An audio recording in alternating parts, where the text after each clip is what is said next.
नमस्कार, CG news plus 24 में आपका स्वागत है। सबकी बात सच के साथ। तो चलिए रुक करते हैं आज की प्रमुख खबर पर।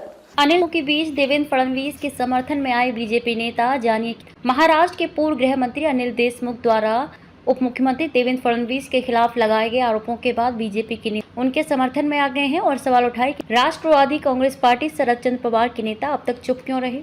देशमुख ने हाल ही में दावा किया था कि फडणवीस जब नेता प्रतिपक्ष थे तो उन्होंने तत्कालीन मुख्यमंत्री उद्धव ठाकरे, कैबिनेट मंत्री आदित्य ठाकरे और यहां तक कि पूर्ववर्ती महाविकास आघाड़ी सरकार में उप मुख्यमंत्री रहे अजित पवार के खिलाफ हलफनामे पर हस्ताक्षर करने के लिए उन पर दबाव बनाने की कोशिश की थी। पीटीआई के अनुसार शरद पवार के करीबी देशमुख ने यह भी दावा किया कि जब फडणवीस गृह मंत्री थे तब एक बिचौलिए ने कथित तौर पर उन्हें फडणवीस का संदेश पहुंचाया था।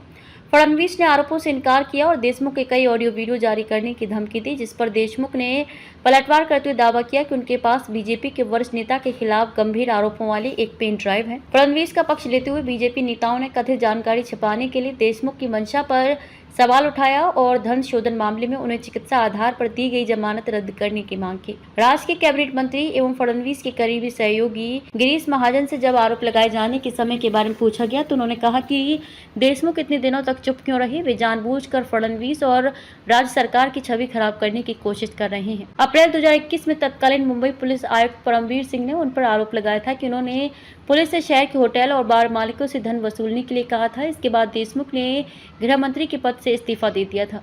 बीजेपी के विधान पार्षद प्रणय फुके ने कहा कि देशमुख चिकित्सकीय आधार पर जमानत पर जेल से बाहर आए हैं, लेकिन फडणवीस के खिलाफ उनके तीखे हमले को देखते हुए उनकी जमानत रद्द कर दी जानी चाहिए और उन्हें वापस जेल भेज दिया जाना चाहिए। फुके ने कहा कि ये राज्य सरकार की छवि बिगाड़ने का प्रयास है। हालांकि देशमुख के बेटे सलिल देशमुख ने दावा किया कि उनके पिता को जमानत इसलिए दी गई क्योंकि धन शोधन मामले में उनके खिलाफ कोई सबूत नहीं था। बीजेपी के वरिष्ठ नेता और कैबिनेट मंत्री चंद्रकांत पाटिल ने भी महाजन की बात दोहराई कि उन्होंने किस तरह का एनर्जी ड्रिंक पीना शुरू कर दिया है जिससे वे इस तरह की बातें करने लगी। अगर उनके पास ऐसी धमाकेदार जानकारी थी तो देशमुख को पहले ही इसे सार्वजनिक कर देना चाहिए था। नवनिर्वाचित विधान पार्षद सदाभाऊ खोत ने कहा कि देशमुख ने सत्ता में रहते हुए मामला क्यों नहीं दर्ज कराया। खोत ने कहा कि देशमुख के दावों के अनुसार फडणवीस की ओर से एक व्यक्ति ने उनसे कई बार मुलाकात की। अगर वे कुछ गलत कर रहे थे तो देशमुख को उनके खिलाफ मामला दर्ज कराना चाहिए था। उस समय वह सत्ता में थे। शिवसेना विधायक संजय सिरसाट ने कहा कि देशमुख नई कहानी गढ़ रहे हैं।